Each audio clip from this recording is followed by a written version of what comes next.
नगर निगम मंडी की पार्षद और प्रदेश कांग्रेस कमेटी की प्रवक्ता अलकनंदा हांडा ने सरकार पर चहेतों को नौकरी देने का आरोप लगाया है। अलकनंदा हांडा ने प्रेस वार्ता के दौरान कहा कि निगम में सरकार ने अपने चहेतों की भर्ती की है। उन्होंने कहा कि इस बारे में निगम के हाउस में कई बार सवाल किया गया, लेकिन कोई कार्यवाही नहीं हो रही है। उन्होंने बताया कि वो 4 बार पार्षद रही हैं और आज तक निगम की हालत इतनी दयनीय नहीं हुई।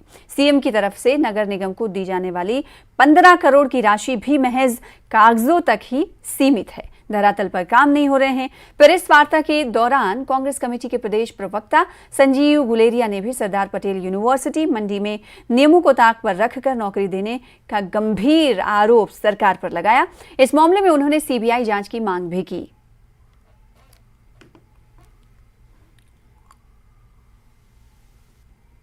नगर निगम की हालत इतनी बदतर कभी नहीं हुई। 3 बार जब मैंने रिप्रेजेंट किया था पहले भी, आज हालत ये है कि मुख्यमंत्री जी ने पिछले 15 अगस्त में 2021 के 15 अगस्त में घोषणा की थी कि 15 करोड़ रुपया जो है वो दिया जाएगा, परंतु वो 15 करोड़ रुपया है कहाँ। वो 15 करोड़ रुपया जो है वो अभी तक कागज़ों में है। अखबारें भरी गई कि 1-1 करोड़ रुपया जो है वो हर वार्ड को दिया जाएगा, परंतु उस 15 करोड़ रुपये का हमें अभी तक कोई भी इल्म नहीं है। 15 करोड़ वो जो है वो हवाई अभी तक है।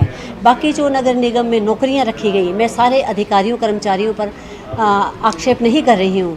कुछ एक जो इन्होंने नई भर्तियां की, आप हैरान होंगे वो जानकर कि भाई भतीजा के आधार पर, बैकडोर एंट्री के आधार पर, चिटों के आधार पर, आउटसोर्स पर भर्तियां की गई हैं। मेरिट को उसमें बिल्कुल दरकिनार किया गया है। अब ये जो रिक्रूटमेंट है ये सरदार पटेल यूनिवर्सिटी में हुई है, इसमें जितनी भी अपॉइंटमेंट्स हैं सारी धांधलियों के तहत और हमारे जो यूजीसी की गाइडलाइंस हैं उन नॉर्म्स को दरकिनार करते हुए सारी अपॉइंटमेंट्स की हुई हैं। इसमें किसी एपीआई स्कोर को सेटल करने के लिए किसी महज एक संस्था के द्वारा जिस तरह से स्कोर सेटल किया गया, जिस तरह से जो हमारे यहाँ से डीन हैं उनके भाई भतीजा बाद उनके परिवार के लोगों को जिस तरह से नौकरियाँ दी गई, तो ये सारी कंप्लेंट्स, सारे तथ्य कांग्रेस पार्टी के पास हैं।